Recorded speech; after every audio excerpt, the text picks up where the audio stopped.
Hello everyone. इस video lecture में हम कुछ और एमसीक्यू क्वेश्चन डिस्कस कर रहे हैं ऑब्जेक्ट ओरिएंटेड प्रोग्रामिंग के विद सी प्लस प्लस। इससे पहले हमने ऊप्स से रिलेटेड दो और वीडियो लेक्चर डिस्कस किए थे जिसमें कुछ एमसीक्यू क्वेश्चन डिस्कस किए थे। होपफुली वो क्वेश्चंस आप लोगों के लिए हेल्पफुल रहे होंगे। इसी के रिगार्ड में ये तीसरा वीडियो लेक्चर हम डिस्कस कर रहे हैं। स्टार्ट करते जल्दी से क्वेश्चन 1 से। Which data type is use to represent the absence of parameters. तो एब्सेंस ऑफ पैरामीटर की बात की जा रही है तो obviously it will be void. So void से रिलेटेड होगा। क्वेश्चन नंबर 2 देखते हैं। In C plus plus what is the sign of character type by default. तो character type by default sign क्या होगा? तो देखो ये बेसिकली इम्प्लीमेंटेशन डिपेंडेंट होगा। इम्प्लीमेंटेशन डिपेंडेंट टर्म यहाँ पर यूज़ होगा। क्वेश्चन नंबर 3 देखते हैं। The size of an object और a type can be determined using which operator. तो कौन से ऑपरेटर की हेल्प से साइज जो है वो ऑब्जेक्ट का या फिर टाइप का डिटरमाइन किया जा सकता है? तो ये होता है साइज ऑफ यूज़ होता है यहाँ पर। मेलॉक, हेलॉक, कैलॉक ये memory allocation parameter operators use होते हैं। तो साइज ऑफ जो होता है वो साइज़ निकालने के लिए यूज़ होता है किसके? ऑब्जेक्ट और टाइप के साइज ऑफ। क्वेश्चन नंबर 4 देखते हैं। Which of the following will not return A value. तो इनमें से कौन जो है वैल्यू रिटर्न नहीं करेगा? तो obviously it will be void जो है वैल्यू रिटर्न नहीं करेगा। क्वेश्चन नंबर 4 का बी ऑप्शन ठीक हो जाएगा। क्वेश्चन नंबर 5 देखते हैं। In which type does enumerators are stored by the compiler. तो बाय डिफ़ॉल्ट इन्यूमरेटर्स जो है कंपाइलर में कहाँ पर स्टोर होते हैं? तो ये इंटीजर में स्टोर होते हैं। क्वेश्चन नंबर 5 का बी ऑप्शन ठीक हो जाएगा। जो इन्यूमरेटर्स होते हैं बाय डिफ़ॉल्ट कंपाइलर में कहाँ स्टोर होते हैं? इंटीजर में स्टोर होते हैं। क्वेश्चन नंबर 6 देखते हैं। The constants are also called as. तो कॉन्स्टेंट्स को कॉन्स्टेंट्स के अलावा और क्या कहा जा सकता है? तो ये लिटरल्स बोलते हैं इनको। Literals are also called constants. Question number 7 देखते हैं। The data elements in structure are also known as what. Data elements in the structure. तो देखो स्ट्रक्ट के अंदर के जो कंटेंट्स हैं, एलिमेंट्स हैं, उनको हम क्या बोल सकते हैं? तो उनको मेंबर बोलते हैं। स्ट्रक्चर या क्लास के अंदर के जो एलिमेंट्स हैं, कंपोनेंट्स हैं, उनको हम क्या बोलते हैं? मेंबर्स बोलते हैं। तो डेटा मेंबर्स या फिर मेंबर फंक्शंस। क्वेश्चन नंबर 8 देखते हैं। What is this operator called. तो दिस ऑपरेटर बेसिकली एक क्या है?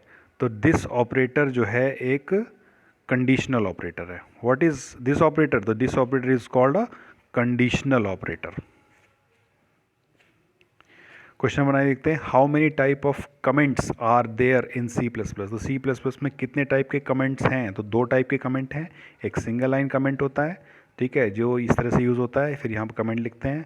और एक मल्टीपल लाइन कमेंट होता है जो इस तरह से होता है, स्लैश फॉरवर्ड स्लैश स्टार फिर comment then star and then forward slash.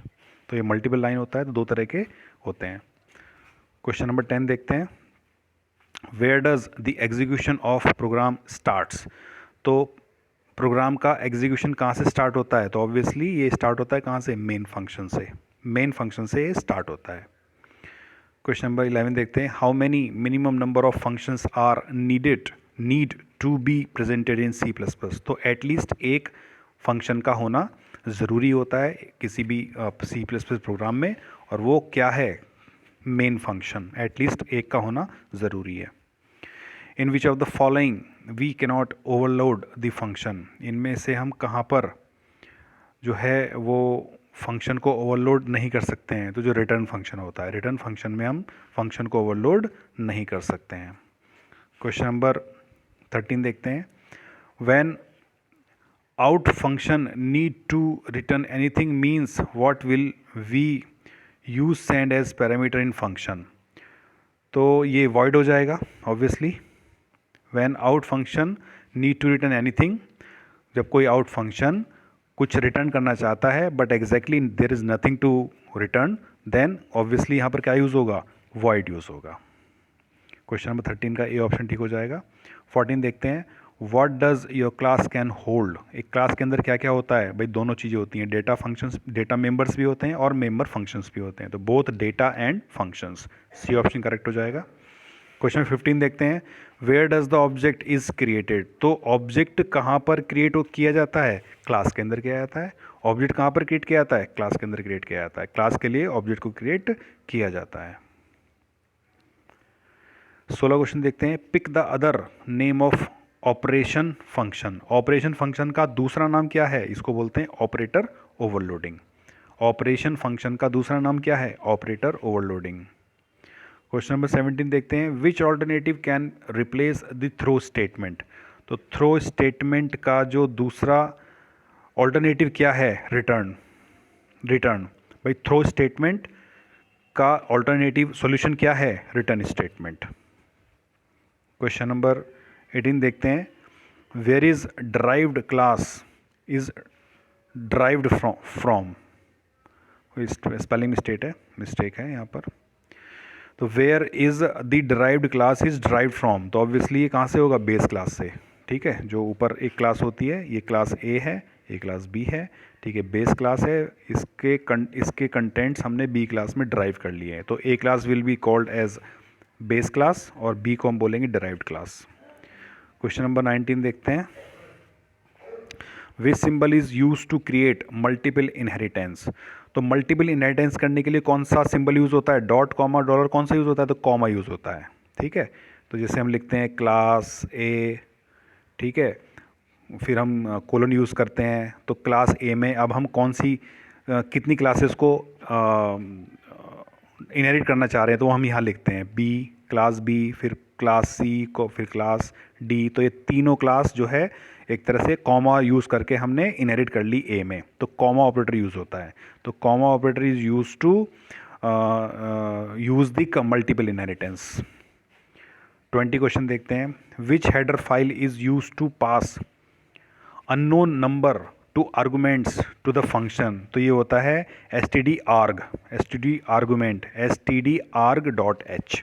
Which header file is use to pass unknown number to arguments. Unknown number arguments में पास करना इन फंक्शन में, तो इसके लिए कौन सी हेडर फाइल यूज़ करेंगे? std_arg.h यूज़ करेंगे। 21 क्वेश्चन देखते हैं। Which type is best suited to represent the logical values. तो लॉजिकल वैल्यूज़ को रिप्रेजेंट करने के लिए सबसे बेस्ट डेटा टाइप कौन सा है? तो ये होता है बूलियन डेटा टाइप। 22 देखते हैं। Is the size of character literal different in C and C++? Yes they are different, literal size, जो कैरेक्टर लिटरल साइज है वो C और C++ दोनों में अलग अलग होता है। 23 देखते हैं। Size of C++ objects are expressed in terms of multiples of the size of a character. ये कैरेक्टर के टर्म्स में होता है, और साइज ऑफ कैरेक्टर जो क्या होता है वो 1 होता है। साइज ऑफ कैरेक्टर क्या होता है? 1 होता है। तो ऑप्शन ए यहाँ पर करेक्ट हो जाएगा। आगे बढ़ते question number 24। Have the return type void, have the return type void इन, देखो ऑल फंक्शन, जितने भी फंक्शन होते हैं क्या उनका रिटर्न टाइप वॉइड होता है? नहीं, सब सारे फंक्शंस का रिटर्न टाइप वॉइड नहीं होता। कुछ का इंट हो सकता है, कुछ का कैरेक्टर हो सकता है, depending upon the situation. Constructors, देखो कंस्ट्रक्टर्स जो है रिटर्न टाइप नहीं होते हैं, लेकिन उनका वॉइड भी नहीं होता है ना, डिस्ट्रक्टर्स का होता है, तो ये नन हो जाएगा। None of the above have the return type void. इनमें से तीनों में से किसी का भी जो रिटर्न टाइप वॉइड नहीं होता है, तो 24 का डी ऑप्शन ठीक हो जाएगा। 25 देखते हैं। Which variable does equals in size with enum variable. तो ये इंट की तरह होता है। एनम वेरिएबल की साइज़ के इक्वल किसका साइज़ होता है? इंट का होता है, जो कि 4 बाइट होता है। क्वेश्चन नंबर 25 का ये ऑप्शन ठीक हो जाएगा। 26 देखते हैं। The constants are also called as, तो ये तो रिपीटेड क्वेश्चन है, लिटरल्स इसको बोलते हैं। 27 क्वेश्चन देखते हैं। The declaration of structure is also called as structure specifier. इसको बोलते हैं स्ट्रक्चर स्पेसिफायर। स्ट्रक्चर को हम स्पेसिफाई कर रहे हैं, ठीक है। डिक्लेरेशन ऑफ स्ट्रक्चर को हम क्या बोलते हैं? Structure specifier. Which operator is having the highest precedence. तो सबसे ज़्यादा हाईएस्ट प्रेसिडेंस किसकी होती है? ध्यान रखना, पोस्टफिक्स ऑपरेटर की प्रेसिडेंस सबसे ज़्यादा होती है, यूनरी से भी ज़्यादा होती है, ठीक है। पोस्टफिक्स की सबसे ज़्यादा इनमें प्रेसिडेंस होती है, हाईएस्ट। 29 क्वेश्चन देखते हैं। What type of comments does C plus plus support? तो दोनों करता है, सिंगल भी और मल्टीपल लाइन भी, मल्टी लाइन और सिंगल लाइन दोनों को सपोर्ट करता है। 29 का सी ऑप्शन ठीक हो जाएगा। 30th क्वेश्चन देखते हैं, which is more effective while calling the functions? जब फंक्शंस को कॉल किया जा रहा है तो सबसे अच्छा प्रोसीजर क्या है, सबसे अच्छा मेथड क्या है? कॉल बाय रेफरेंस, क्योंकि कॉल बाय रेफरेंस में एग्जैक्टली वैल्यू नहीं जाती, रेफरेंस जाता है, तो इसमें डेटा स्टीलिंग की चांसेस कम होते हैं, डेटा लॉस के चांसेस कम होते हैं और डेटा की जो सिक्योरिटी है थोड़ी अच्छी रहती है। तो कॉल बाय रेफरेंस 30th का बी ऑप्शन ठीक हो जाएगा। 31 how many minimum number of functions are needed to be presented in C plus plus? तो सी प्लस प्लस में कितने फंक्शंस प्रेजेंट होने चाहिए? तो कम से कम एक, और वो क्या है? मेन फंक्शन, वो होना ही चाहिए। इसके अलावा और फंक्शन भी हो सकते हैं लेकिन मेन का होना ज़रूरी है।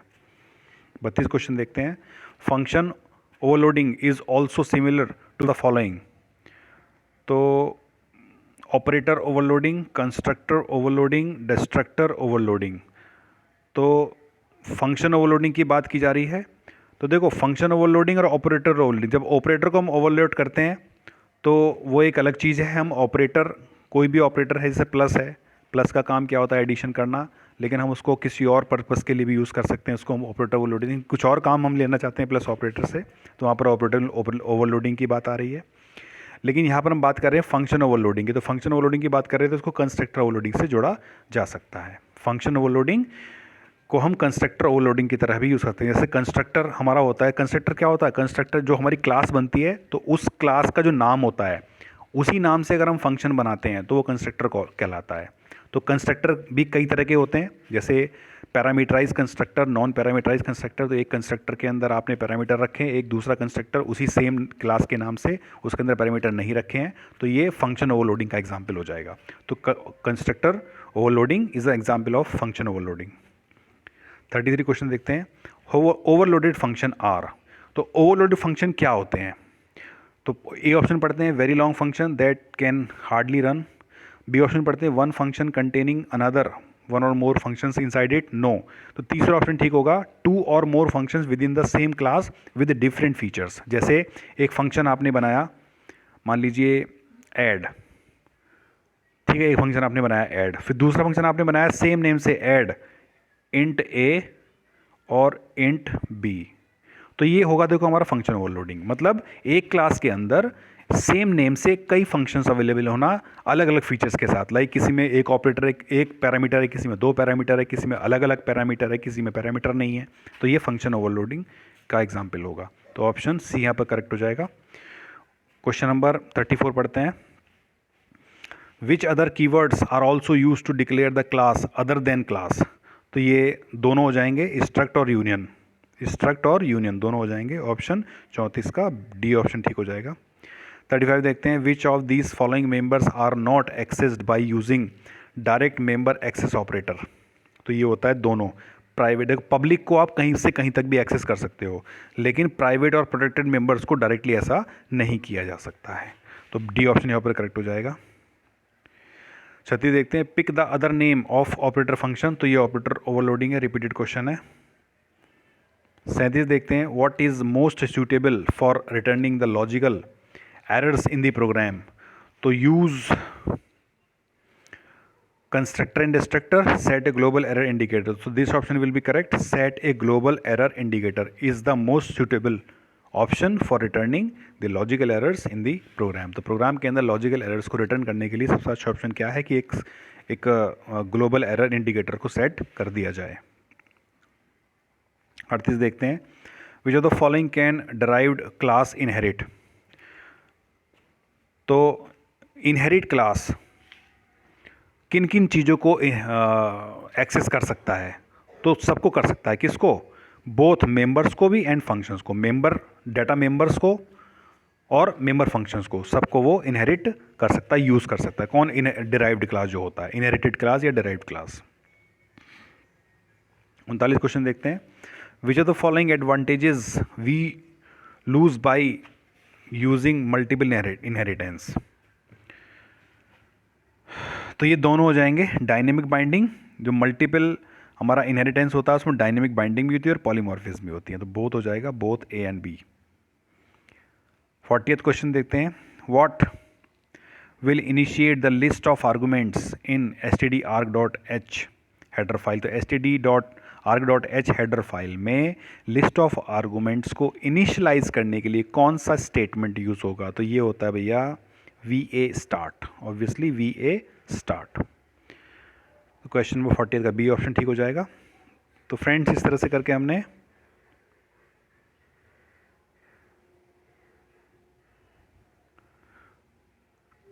40 क्वेश्चन हमने डिस्कस कर लिए अभी, और बाकी क्वेश्चंस हम लोग बाद में डिस्कस करेंगे। अभी इन 40 क्वेश्चंस को आप लोग देख लीजिएगा, प्रैक्टिस कर लीजिएगा। जो इनकी PDF है मैं डिस्क्रिप्शन बॉक्स में डाल दूंगा, वहाँ से आप डाउनलोड कर सकते हो, प्रैक्टिस कर सकते हो। तो फ्रेंड्स, अभी के लिए अब चलते इतना। Thank you so much and have a nice day. Bye bye.